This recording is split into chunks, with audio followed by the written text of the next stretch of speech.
வணக்கம் நண்பர்களே, எல்லோரும் எப்படி இருக்கிறீங்க? வெல்கம் டு நம்ம லோக்கல் கைட். சம்மர் சீசன் வந்துடுச்சு. வெயில் தாங்க முடியல. வீட்டுக்குள்ளே வந்தாலே ஒரே வெக்கையாக இருக்குது. ஃபேன் போட்டால் வெக்கை காற்று தான் வருது. ஒரு ஏசி வாங்கலாம் அப்படின்னு தோணுது, ஆனால் பட்ஜெட் இல்லை.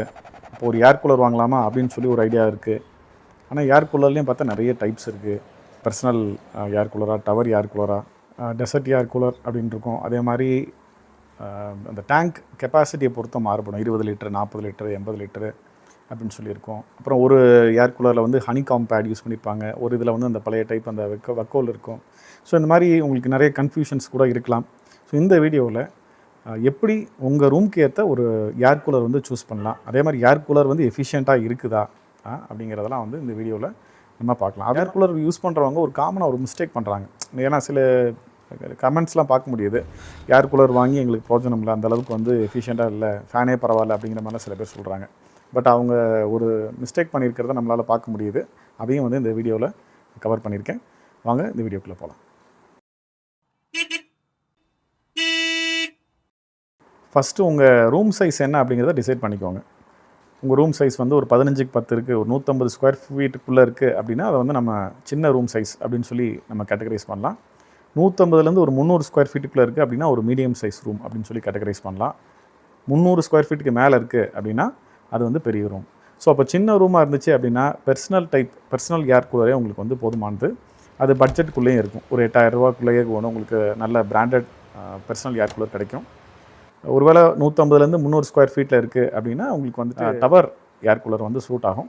டெசர்ட் ஏர் கூலர் அப்படிங்கிறது பெரிய ரூம் சைஸுக்கு தான் வந்து யூஸ் ஆகும். சின்ன ரூம் சைஸ்க்கு கண்டிப்பாக அது ஃபிட் ஆகாது.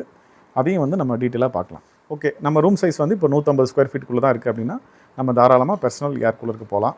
ஸோ பர்சனல் ஏர் கூலர் அப்படிங்கும்போது உங்களுக்கு அதை ஈஸியாக மூவ் பண்ணிக்க முடியும், ஒரு இடத்துலேருந்து இன்னொரு இடத்துக்கு மூவ் பண்ணிக்க முடியும்.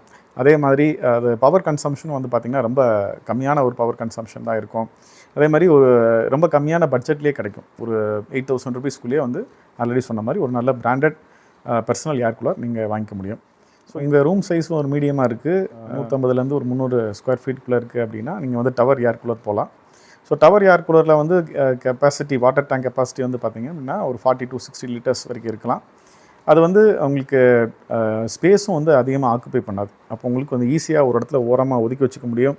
அதே மாதிரி ஏர் த்ரோவுமே வந்து ரொம்ப நல்லாயிருக்கும். ஆஃபீஸ் ரூம்ஸுக்கும் வந்து ஹைலி சூட்டபுளாக இருக்கும். உங்கள் ரூம் சைஸ் வந்து பெருசு, 300 ஸ்கொயர் ஃபீட்டுக்கு மேலே இருக்குது. உங்களுக்கு வந்து லிவிங் ஏரியா பெருசு, உங்களுக்கு வந்து ஆளுங்க வந்து உள்ளே இருக்கக்கூடிய கெப்பாசிட்டி அதிகம், ஒரு 4க்கு மேற்பட்ட ஆட்கள் வந்து எப்போயுமே இருப்பீங்க. இல்லைன்னா உங்கள் ரூம் வந்து மேலே டாப் ஃப்ளோரில் இருக்குது, நீங்கள் அங்கே தான் வந்து ஏர் கூலர் வந்து யூஸ் பண்ண போகிறீங்க. அப்படிங்கிற பட்சத்தில் உங்களுக்கு வந்து டெசர்ட் ஏர் கூலர் தான் பெஸ்ட் ஆப்ஷனாக இருக்கும். டெசர்ட் ஏர் கூலரில் நல்ல ஏர் த்ரோ இருக்கும், ஏர் ஃப்ளோ இருக்கும். அதே மாதிரி குவைட் ஆப்ரேஷனாகவும் இருக்கும். இப்போ இருக்கக்கூடிய டெசர்ட் ஏர் கூலர் இதுலேருந்து சவுண்டே வரதில்லை, ரொம்ப சைலண்ட் ஆப்ரேஷன் இருக்குது. அதோடைய வாட்டர் டேங்க் கெப்பாசிட்டி வந்து பார்த்திங்கன்னா 60லேருந்து 120 லிட்டர் வரைக்கும் கூட இருக்கலாம். அதுக்கு மேற்பட்ட கெப்பாசிட்டி வாட்டர் டேங்கு இருக்குது. ஸோ ரொம்ப நேரம் வந்து அதை ரூம் கூல் பண்ண முடியும். அதே மாதிரி ஒரு லார்ஜ் ரூமுக்கு ரொம்ப சூட்டபுளாக இருக்கும். சின்ன ரூமுக்கு கண்டிப்பாக டெசர்ட் ஏர் கூலர் சூட் ஆகாது. சரி, நாங்கள் மீடியம் சைஸ் ரூமில் தான் இருக்கிறோம், எங்களுக்கு வந்து டெசர்ட் ஏர் கூலர் வந்து செட் ஆகாதா அப்படின்னா செட் ஆகும். உங்களுக்கு அதுக்கான ஸ்பேஸ் இருக்குது, ஒரு ஓரமாக உட்கார வைக்க முடியும் அப்படிங்கிற மாதிரி பட்சத்தில் நீங்கள் டெசர்ட் ஏர் கூலரும் சூஸ் பண்ணலாம். ஹைலி எஃபிஷியண்ட்டாகவே இருக்கும். ஏர் கூலர் டைப்ஸ் இப்போ உங்களுக்கு ஓரளவுக்கு ஐடியா வந்திருக்கும். சரி, டேங்க் கெப்பாசிட்டி எப்படி வந்து நம்ம சூஸ் பண்ணுறது? அகைன் இது வந்து அந்த கேட்டகரி பொறுத்து தான். சின்ன டேங்க்கு, சின்ன ரூம் சைஸாக இருக்குது அப்படின்னா நீங்கள் வந்து 20லேருந்து 40 லிட்டர் கெப்பாசிட்டி இருக்கக்கூடிய ஏர் கூலர் சூஸ் பண்ணிக்கலாம். மீடியம் சைஸாக இருக்குது அப்படின்னா 40லேருந்து ஒரு 60 லிட்டர் கெப்பாசிட்டி இருக்கக்கூடிய ஏர் கூலர் யூஸ் பண்ணிக்கலாம். பெரிய ரூம் சைஸாக இருக்குது அப்படின்னா நீங்கள் வந்து தாராளமாக 60 லிட்டருக்கு மேலே இருக்கக்கூடிய டேங்க் கெப்பாசிட்டி இருக்கக்கூடிய ஏர் கூலரை வந்து நீங்கள் சூஸ் பண்ணிக்கலாம். நீங்கள் அடிக்கடி வாட்டர் ரீஃபில் பண்ண விரும்பலை, எனக்கு வந்து மீடியம் சைஸ் ரூம் தான் இருக்குது அப்படின்னா நீங்கள் தாராளமாக நீங்கள் 60 லிட்டருக்கு மேலே இருக்கக்கூடிய ஏர் கூலரை வந்து நீங்கள் சூஸ் பண்ணலாம். இப்போ நமக்கு அடுத்து வர கன்ஃபியூஷன் வந்து பார்த்திங்கன்னா ஏர் கூலரில் வந்து பார்த்திங்கன்னா ஹனிகாம் பேட் அப்படின்னு சொல்லி வச்சுருப்பாங்க, வுட் வூல் பேட் அப்படின்னு சொல்லி வச்சுருப்பாங்க. அந்த வுட் வூல் பேட் அப்படிங்கிறது இப்போ நிறைய கிடையாது. நிறைய பழைய ஏர் கூலர்ஸ்லாம் நீங்கள் பார்க்கக்கூடிய அந்த வக்கோல் டைப் ஆஃப் பேட்ஸ் அது. அதில் வந்து நிறைய டிஸ்அட்வான்டேஜஸ் இருக்குது அப்படிங்கிறதுனால அது இப்போது கொஞ்சம் கொஞ்சமாக மார்க்கெட் அவுட்டு போயிடுச்சு. இப்போ இருக்கக்கூடிய நிறைய ஏர் கூலர்ஸில் அந்த ஹனிகாம் பேட் தான் யூஸ் பண்ணுறாங்க. ஸோ ஹனிகாம் பேட்லங்கும்போது நமக்கு சில அட்வான்டேஜஸ்லாம் வருது. அது வந்து மெயின்டெனன்ஸ் ஃப்ரீ, வாட்டர் நல்லா அப்சர்வ் பண்ணும். அப்போ வந்து உங்களுக்கு கூலிங் வந்து நமக்கு எஃபிஷியண்ட்டாக கிடைக்கிறதுக்கான ஒரு வாய்ப்புகள் ஏற்படும். அதே மாதிரி லெஸ் மெயின்டெனன்ஸ். முக்கியமாக இப்போ பழைய வெக்கவுல் டைப் ஏர் கூலர்லாம் எடுத்துக்கிட்டிங்க அப்படின்னா கண்டிப்பாக அது ஒரு பீரியடில் அது ஒரு மாதிரி ஆயிரும், அதை மாற்றணும், ரீப்ளேஸ் பண்ணணும். இல்லைன்னா அது அவ்வளவு கூலிங் எஃபிஷியண்ட்டாக இருக்காது. அதோட டிஸ்அட்வான்டேஜஸ் எல்லாமே இந்த அட்வான்டேஜஸை ஹனிகாம் பேடில் நம்ம பார்க்குறோம். So better go for honeycomb pad air coolers. So நம்ம வந்து பார்த்திங்கன்னா ஒரு 2 வருஷத்துக்கு முன்னாடி சிம்ஃபனியில் ஒரு ஏர் கூலர் வாங்கியிருந்தோம், பர்சனல் ஏர் கூலர் வாங்கியிருந்தோம். நம்மளுடைய ரூம் சைஸ் வந்து பார்த்திங்கன்னா அப்ராக்சிமேட்டாக ஒரு 150 ஒரு 160 ஸ்கொயர் ஃபீட்டுக்குள்ளே தான் இருக்கும். அப்போது நம்ம சோஃபாவுக்கு மட்டும்தான் வந்து ஏர் கூலர் வரணும் அப்படிங்கிற மாதிரி பிளான் பண்ணி தான் வாங்கணும், இந்த பர்சனல் ஏர் கூலர் வாங்கணும். ஸோ அதோடைய அந்த ஏர் கூலர், சிம்ஃபனி ஏர் கூலருடைய ரிவ்யூ வந்து நான் டிஸ்கிரிப்ஷனில் கொடுத்துருக்குறேன், நீங்கள் போய் பாருங்கள், உங்களுக்கு கண்டிப்பாக அது யூஸ்ஃபுல்லாக இருக்கும். அப்புறம் ஜென்ரலாக வந்து கரண்ட் கன்சம்ஷன் பற்றி ஒரு டாக்ஸ் இருக்குது. கரண்ட் கன்சம்ஷன் கம்பேர் பண்ணும்பொழுது ஃபேனை விட கொஞ்சம் அதிகமாகும், ஏசியை விட ரொம்பவே கம்மியாகவும் தான் ஏர் கூலரில் இருக்கும். ஃபார் எக்ஸாம்பிள் ஒரு பர்சனல் ஏர் கூலருடைய கரண்ட் கன்சம்ஷன் அப்படிங்கிறது ஒரு 80 ஒரு 120 வாட்ஸ்க்குள்ளே தான் இருக்கும். ஒரு டெசர்ட் ஏர் கூலர் அப்படின்னு எடுத்துக்கிட்டிங்கன்னா மேக்ஸிமம் ஒரு 250 வாட்ஸ் வரைக்கும் போகிறதுக்கு வாய்ப்பு இருக்குது.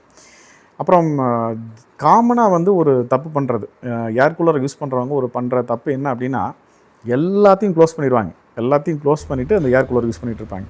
அதை அப்படி யூஸ் பண்ணக்கூடாது. ஏர் கூலர் வந்து ஒர்க் பண்ணுறதே எப்படி அப்படின்னா, ஃப்ரெஷ் ஏரை வாங்கி அதை வந்து உங்களுக்கு ப்ராசஸ் பண்ணி அதுக்கப்புறம் தான் உங்களுக்கு வந்து அது கோல்டு ஏரை கொடுக்குது. அதுதான் அதோடைய வேலை, அப்படி தான் அது வேலை செய்யும். ஸோ அப்போ நீங்கள் எல்லாத்தையுமே க்ளோஸ் பண்ணிட்டீங்க, அது ஃப்ரெஷ் ஏருக்கு எங்கே போகும்? இப்போ உள்ளே இருக்கக்கூடிய ஏரையே ப்ராசஸ் பண்ணும்போது அதுலேயே வந்து தண்ணியை வந்து ஆட் பண்ணிகிட்டே இருக்கும். அப்படி தண்ணியை வந்து ஆட் பண்ண ரூம்குள்ளே வந்து உங்கள் ஹியூமிடிட்டி அதிகமாகிடும். அப்போ நமக்கு ரொம்ப வந்து கசகசன்னு ஃபீல் பண்ண ஆரம்பிச்சிடும். ஸோ அப்போ அதனால் ஏர் கூலர் யூஸ் பண்ணுறதுக்கு கரெக்டான மெத்தடாலஜி, வெளியே இருந்து ஃப்ரெஷ் ஏர் உள்ளே வரணும். அந்த மாதிரி ஒரு விண்டோ கிட்டையோ ஜன்னல் பக்கத்துலையோ இல்லைனா கதவு பக்கத்துலையோ ஏதோ ஒரு இடத்துல வச்சு தான் நீங்கள் வந்து ஏர் கூலரை யூஸ் பண்ணணும்.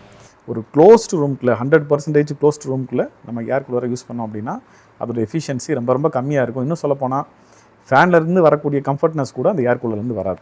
இதுதான் நம்ம பெரும்பான்மையான மக்கள் பண்ணுற தப்பு. ஸோ ஏர் கூலர் வாங்க போகிறீங்க அப்படின்னா இந்த 4 விஷயத்தை கண்டிப்பாக ஞாபகம் வச்சுக்கோங்க. ஃபஸ்ட்டு உங்கள் ரூம் சைஸ் என்ன, அந்த ரூம் சைஸுக்கு ஏற்ற ஏர் கூலர் என்ன டைப்பு, பர்சனலாக, டவரா இல்லை டெசர்ட்டா, அதோடைய டேங்க் கெப்பாசிட்டி என்ன, முக்கியமாக அதில் ஹனிகோம் பேட் இருக்கா அப்படிங்கிறதெல்லாம் பார்த்துட்டு நீங்கள் வாங்க போனீங்க அப்படின்னா நீங்கள் அதில் தப்பு பண்ணுறதுக்கு வாய்ப்பே கிடையாது. ஏன்னா நிறைய பேர் சின்ன ரூம் வச்சுக்கிட்டு பெரிய ஏர் கூலர் வாங்கிடுவாங்க, இல்லை பெரிய ரூமுக்கு ஒரு சின்ன பர்சனல் ஏர் கூலர் வாங்கி போய் மாட்டிக்குவாங்க. ஸோ அதனால் இந்த விஷயங்களில் நீங்கள் கரெக்டாக இருந்தீங்க அப்படின்னா நீங்கள் ஒரு தப்பான ஒரு ஏர் கூலரை சூஸ் பண்ணுறதுக்கு வாய்ப்புகள் கிடையாது. அதே மாதிரி நீங்கள் என்ன ஏர் கூலர் யூஸ் பண்ணிட்டுருக்கீங்க அப்படிங்கிறத மறக்காமல் கமெண்ட்டில் பண்ணுங்கள். உங்களுடைய ஏர் கூலர் எக்ஸ்பீரியன்ஸை நீங்கள் ஷேர் பண்ணுங்கள், மற்றவங்க அதுக்கு மேபி அவங்களுக்கு யூஸ்ஃபுல்லாக இருக்கலாம். இந்த வீடியோ பிடிச்சிருந்ததுன்னா மறக்காமல் லைக் பண்ணி உங்கள் நண்பர்களுக்கும் ஷேர் பண்ணி, நம்ம ஊர் லோக்கல் கைட் சேனலை தொடர்ந்து பார்த்துருக்கீங்கன்னா மறக்காமல் சப்ஸ்கிரைப் பண்ணுங்கள். மீண்டும் ஒரு நல்ல பதிவில் உங்களை எல்லாம் வந்து சந்திக்கிறேன். அதுவரை உங்களிடமிருந்து விடைபெறுவது நம்ம ஊர் லோக்கல் கைடுக்காக சதீஷ்குமார். நன்றி, வணக்கம்.